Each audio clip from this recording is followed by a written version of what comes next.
Hills Canyon National Recreation Area, Wallowa, Whitman National Forest, the Hills Canyon Overlook. This is not Hills Canyon, this is all Oregon. Hills Canyon and the Snake River are on the far side of that ridge. Out there in the distance are the Seven Devils.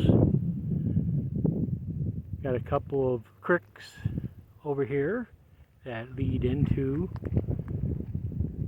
the Hills Canyon area. I'm going to shade the camera from the sun a little bit here and pan this way. I'm going to walk up here now because there's a display here that gives you a representation of what's out here, and that's kind of useful.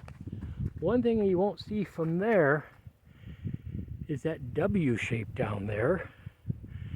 That W shape is not Columbia River basalt. I thought it was at first. I said, wow, what, didn't that get twisted around? That's not basalt. That's limestone. That was a surprise. And the reason I pointed that out is, as I said, when I get up to the sign here, there's going to be a tree between me and that area, and you won't be able to see it.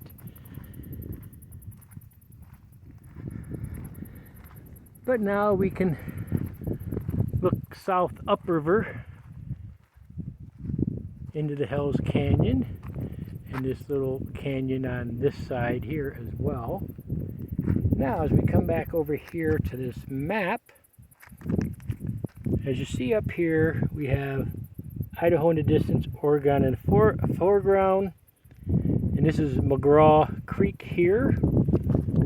So everything here we're looking at in the near ground is the McGraw Creek Basin and Snake River behind it. So everything in front of us here is Oregon. Everything past that ridge is Idaho. As I said, out in the distance is the Seven Devils, and now we got some trees again right in front of that area.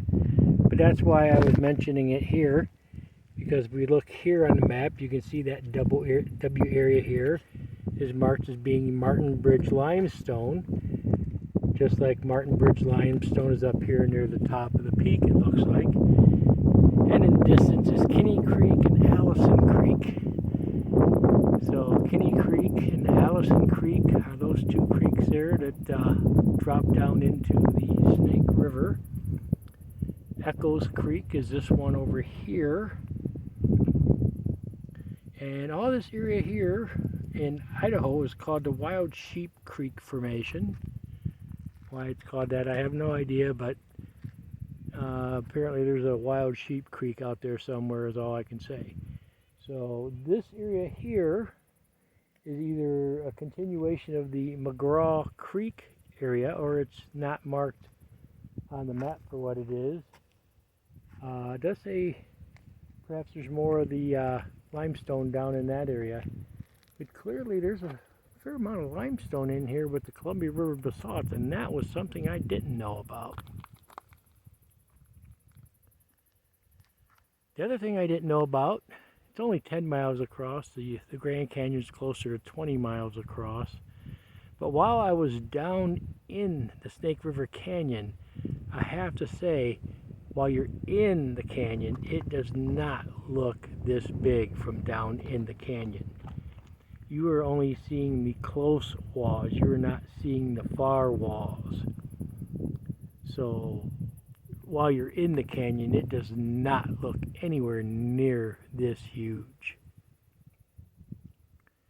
So kind of underwhelming while you're in it until you get up here on top and it's like, well, yeah, this isn't as big as the Grand Canyon, but I'll tell you what, it's deeper in places and it's nonetheless impressive.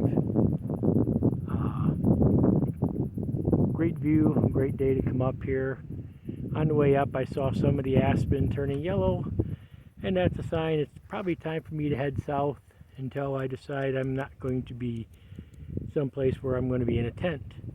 Because if the trees are turning color, it means it's going to be getting colder out here. One last thing I want to do is, I know I got no cell service out here, but I want to see if I can use my GPS to get the elevation at this location.